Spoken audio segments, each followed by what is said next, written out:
Mister shadow ने अंतरा से कहा कि तुम्हें कभी भी मुझे थैंक यू कहने की जरूरत नहीं है। अंतरा, तुम्हें कॉन्फिडेंट रहना सीखना होगा। ये सुनकर अंतरा सोच में पड़ी और फिर बात को बदलते हुए मिस्टर शैडो के सामने मुस्कुराते हुए पूछा कि आप मुझे कब तक अपने साथ रखने वाले हो। ये सुनकर मिस्टर शैडो ने अंतरा की तरफ देखा। ये पूछकर अंतरा जवाब का इंतजार करने लगी। मिस्टर शैडो ने कुछ सेकंड्स तक अंतरा के सामने देखा और कहा कि तुम्हें क्या लगता है? अंतरा ने अपना सर ना में हिलाते हुए कहा कि मुझे नहीं पता, लेकिन जब तक आप मुझे साथ रखोगे मैं आपके लिए जो भी करना होगा करूंगी। आपको जो खाना है वो बनाऊंगी।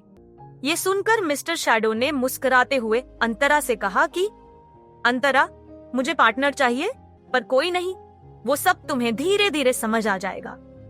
इतना कहकर मिस्टर शैडो ने अंतरा को खुद से दूर करते हुए आगे कहा कि अभी ये सब छोड़ो और मुझे दिखाओ खाने में क्या बनाया है। ये सुनकर अंतरा ने अपना सर हाँ में हिलाया और दोनों बेडरूम से बाहर निकलकर डाइनिंग टेबल के पास गए। अंतरा ने भिंडी की सब्जी, रोटी, दाल, राइस और सैलेड बनाए थे। अंतरा ने मिस्टर शैडो की प्लेट में सब परोसा। मिस्टर शैडो ने सबसे पहले दाल को छका। उनके चेहरे के हाव भाव से अंतरा समझने की कोशिश कर रही थी कि उन्हें खाना पसंद आया या नहीं। कुछ सेकंड्स तक मिस्टर शैडो ने कुछ बोला नहीं। तब अंतरा ने कहा कि अगर स्वाद में कुछ कमी है तो बताइए, मैं अभी ठीक कर देती हूँ। मिस्टर शैडो ने भिंडी की सब्जी छकी और अंतरा के सामने देखकर कहा कि सब कुछ एकदम बढ़िया है। ये सुनकर अंतरा को राहत मिली। मिस्टर शैडो ने दाल का बोल खत्म किया कि तुरंत अंतरा ने फिर से भर दिया और उसे खाता देखने लगी। मिस्टर शैडो को एहसास हुआ कि अंतरा बिना पल के झपकाए उसकी तरफ देख रही है। वो खाना खाते रुक गया और कहा, अंतरा, भिंडी बहुत टेस्टी बनी है और वैसे भी मेरी फेवरेट है, लेकिन मैं ये कह रहा था कि तुम मुझे ऐसे मत देखो। मैं तो आपकी तरफ सिर्फ इसलिए देख रही थी क्योंकि मैं जानना चाहती थी कि खाना ठीक बना है या नहीं। कुछ देर बाद मिस्टर शैडो और अंतरा दोनों की नींद लग चुकी थी।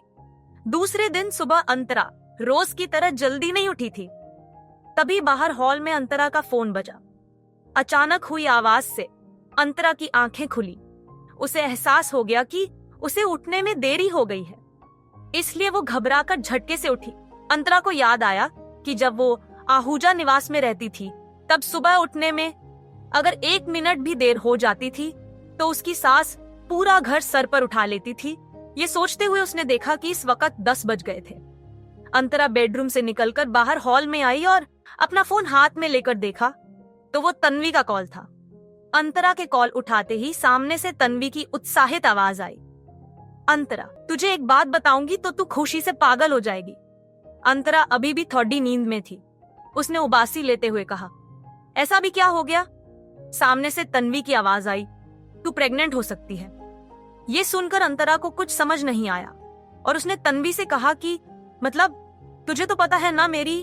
अंतरा अपनी बात पूरी करे उससे पहले तन्वी ने उसकी बात काटते हुए कहा कि तेरी वो रिपोर्ट झूठी थी, ये सब गायत्री की चाल थी।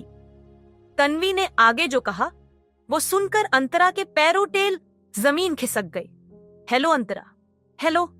दूसरी तरफ से तन्वी की आवाज आ रही थी। अंतरा का फोन उसके कान पर तो था, लेकिन उसे कुछ सुनाई नहीं दे रहा था। आखिर में तन्वी ने उससे होटल सहारा के पास वाले कैफे में मिलने को कहा। तूने सुना ना मैंने क्या कहा? मैं वहां पर आधे घंटे में पहुंच जाऊंगी।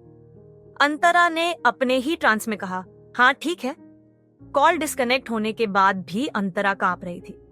जिस डॉक्टर ने उसकी रिपोर्ट बनाई थी उसे गायत्री ने ऐसा करने के लिए पैसे दिए थे। अंतरा को यकीन नहीं हो रहा था कि गायत्री इस हद तक गिर सकती है। वो सोचने लगी कि गायत्री आखिर कब से ये सब प्लान कर रही थी। ऐसा लग रहा था जैसे गायत्री ने अंतरा के लिए एक जाल बुना था और अंतरा उसमें फंसती जा रही थी। अब अंतरा को यकीन हो गया था कि उसने और उसके मामा ने इंसान को नहीं बल्कि एक सांप को पाला था। बाहर से हेलीकॉप्टर गुजरने की तेज आवाज आई और अंतरा अपने ख्यालों से बाहर आई। उसने टाइम देखा। तन्वी के कैफे पहुंचने में ज्यादा देर नहीं थी। वो जल्दी से तैयार हुई और कमरे से बाहर निकल गई। जब अंतरा कैफे पहुंची तो उसने बाहर तन्वी की ऑरेंज कलर की लग्जरी कार पार्क्ड देखी।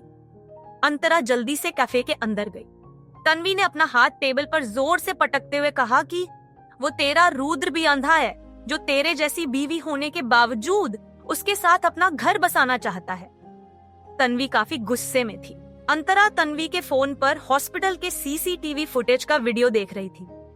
अंतरा ने देखा कि गायत्री डॉक्टर को फायर एस्केप की स्टैर्स के पास लेकर गई, जहां पर लोगों का बिल्कुल आना जाना नहीं था। उन दोनों के बर्ताव से ऐसा लग रहा था कि वो एक दूसरे को अच्छी तरह से जानते हैं। उसके बाद गायत्री ने डॉक्टर से कुछ कहा। गायत्री की बात सुनकर डॉक्टर ने मुस्कुराते हुए हाँ में अपना सर हिलाया। उसके बाद गायत्री ने अपने पर्स में से एक पैकेट निकाला और डॉक्टर को दिया। अंतरा ने स्क्रीन के ऊपर के कोने में सीसीटीवी फुटेज का टाइम स्टैम्प देखा। जिस दिन अंतरा को उसका रिपोर्ट मिला था, उसके एक दिन पहले की तारीख उस वीडियो पर थी। आगे की कहानी जानने के लिए देखिए अगला एपिसोड सिर्फ पॉकेट एफएम के यूट्यूब चैनल पर, और मिस्टर शैडो के सारे एपिसोड्स को सुनने के लिए डिस्क्रिप्शन में दी लिंक से डाउनलोड करें पॉकेट एफएम ऐप।